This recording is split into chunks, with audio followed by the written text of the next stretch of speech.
Hello. I've actually been asked several times now to actually show how I built this worth of skeleton farm in 1.7. I originally assumed that nobody was actually going to be interested in it because it's just 1.7 stuff. But as it turns out, actually there is some people which are interested in it, so I've decided to show it. It's actually a really simple design. It's very similar to just Race with a Grave, and I'm only just gonna go over it. I'm not actually gonna provide a world download because it's kind of difficult to move this farm in between worlds without actually um, uh, moving the bounding boxes and everything, and that's rather annoying to do. And they also regenerate, so I didn't want to go through the hassle. So if anyone actually wants to build this, you can either just take a look at this video, because it's mostly just repetitive stuff anyway, or you can also ask me for a world download if you really want to build this, but I would still not assume that you'd want to build this. But what I'm going to be starting with is actually that nobody has properly explained how the spawning on Neverbrick works in 1.7, so I'll try explaining it. I don't know if my explanation will be very good, because I'm A, terrible at explanations, and B, I can't tell for sure if I'm getting it 100% too, but I would assume so. So, basically what happens is that the spawning algorithm checks whether or not the spawning space is inside of the X and Y, X and Z, but not the Y position of Nether Fortress main bounding box. So Nether Fortress have the bounding boxes for each of the walkways, intersections, so the sections, or whatever you want to call them. And they have one major bounding box that basically normally surrounds all of those intersections and stuff. So if it's a case that a spawning space is in that, and that spawning space is actually on top of a normal Neverbrick block, so just like in 1.8, it should normally retrieve a different spawn list, and therefore also allow Nether Fortress mobs to spawn there. But the problem with that is that it's using a hash map and iterating through the hash map of the Nether Fortress bounding boxes to see whether or not the spawning space is inside of one of these bounding boxes. Now, the iterator has a little problem, and that is that to stop it, there is a part in the code that stops it once it's gone through the whole list and there's nothing more to be given out. But that already happens the first time that it runs through, so it will actually only check if one of the fortresses, if it's inside of one of the fortress bounding boxes. Now, that means only the first thing inside of the hash map, for the first fortress inside of the hash map, will actually be used. And that's the main problem. In 1.8 that's fixed, but in 1.7 it's still that way. Now the advantage is just simply that it totally ignores the Y value, so can build it above the Nether, so up here. So yeah, that saves you digging an entire perimeter. And yeah, that's basically all there is to say about that.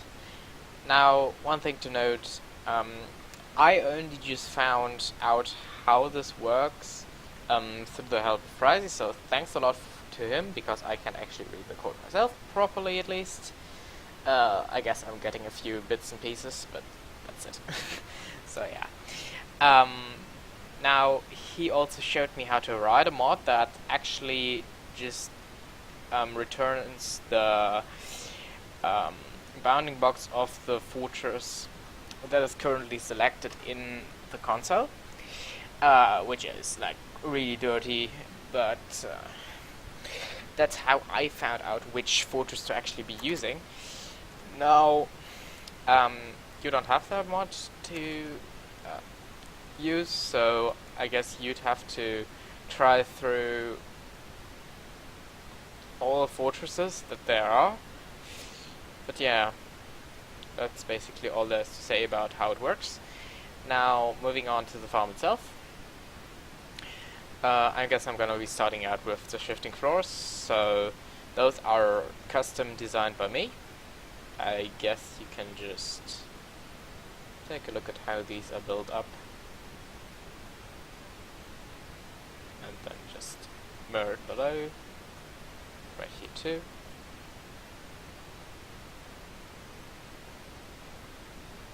So yeah, these are the shifting floors. I'm using cobblestone walls in the floors here that prevent 2 big magma cubes from spawning. Now, this is not quite reliable. Sometimes bigger magma cubes can spawn while the floor is moving, because then the cobblestone walls have no hitboxes. So yeah, there is not really much to be done about that. And yeah, I suggest you having a mob switch if you want to build this, because it's really annoying to do without one. It worked out quite well for me because I had one. So yeah. What else? The farm actually is twice as big as Ray's. That has to do with the fact that this is very high, and the LC is 4 times as high as the height map was in Ray's World Skeleton Farm. I'm sorry for the lag, by the way. This farm is terrible laggy if you're standing above it. And yeah, that's basically what's to say about that. Down here I just have a simple storage system and a collection area. I'm splitting it off into 4 different hopper lines, because like that I can actually manage the quantity of items going through here. I just have them entirely split. I even have the sword dispensers on each end separated. So yeah. Now, in addition to that, I also have the gas system, which is just, well,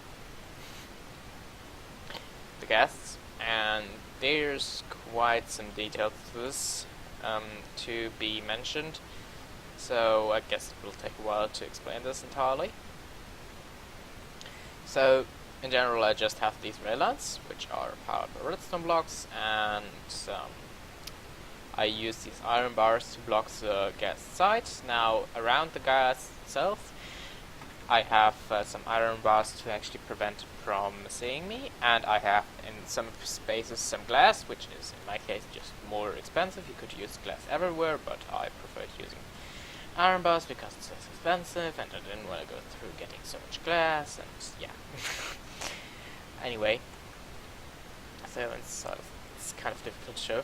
I have glass so that the mobs can't glitch out that are falling through here, and I also have glass below the slab here, which is actually just preventing the gas from flying off into the middle there. And they are sitting on unpowered power rails currently, and there's the same powering system here as Ray has it, with the same delay, so that the gas actually alternate. Yeah, this then brings all the mobs to the center here. I guess I can show it off. So I can turn it on here. Oh, and I just have a little enchanting station, repair station here for getting some diamond stuff. I suggest you wearing the 3 infinitely repairable pieces of armor here, because you can occasionally take damage. And yeah, you can just kill the skeletons here. Be careful, the gas can be damaged on many things, so I suggest you making many backups before you actually try this out for first time. Here I also have to have this glass so the gas don't take damage. This line of slabs is necessary too. This chapter is so that the gas can actually move on. Here I again just have powering. The gas have to be timed very precisely so that they don't mess up sometimes. Well, they still mess up sometimes, but less frequently, I guess. So I have 4 ticks here and 4 ticks there. And yeah, the wiring here is really derpy, so I'm not going to go into too much details. It's really interesting at all. I used some brewing stands here to prevent the hopper checking. I've not actually checked whether or not these brewing stands are laggy or not, but they at least prevent spawning, and they are the only tile entity that prevents spawning and hopper checking, so yeah. Oops. Yeah, they can spawn on the rails, so it would actually be better if I had solid blocks right here and then slabs. I think just solid blocks here. I'm not quite so sure if that will actually damage the gas. It might. Check quickly. Does not look like it, so you can just have solid blocks right here to prevent any magma cubes spawning on the lower layer, but for the upper layer you actually need to have some magma cube spawning spaces unless you want to use Pectice, and I don't really have Pectice available because I don't want to load so many chunks, and I guess that's a quite good idea in 1.7 anyway. So yeah, just have some redstone lines running around here, by the way, to power the ants too. Yeah, this farm uses a total of 24 guests. What else is there to be said? Oh, of course you have to use your looting sword. The farm seems to actually be a little slower than or quite a bit slower than I thought.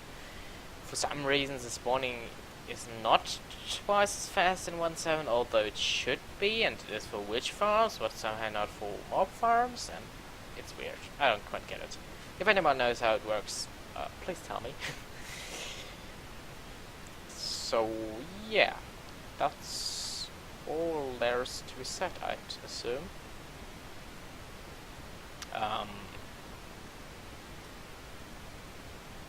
Yeah.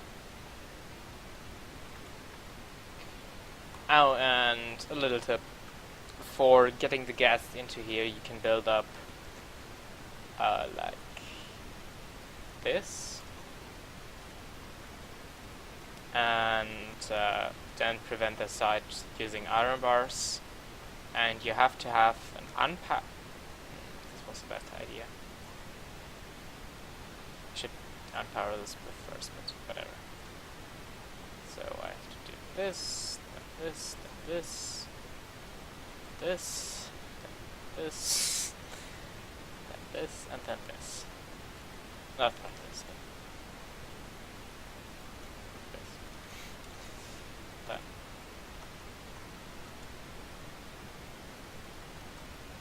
Anyway, so this is a safe setup, and like this the gas won't go off.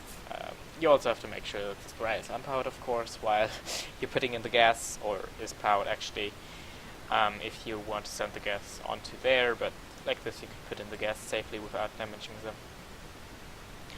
Had to figure that out first too, so yeah. But anyway, yes, that's it. This is kind of a lazy style farm, and not really as good as it possibly could be, I guess, but it's more than good enough for the beginning. It's providing like 2.5 skulls per minute minimum, so yeah. But yeah, as I said, I guess that's it. Just have some beacons here too, but it's something I didn't mention before, actually, I think, so yeah. This has probably become much longer than I intended it to be, but oh well. Anyway, bye.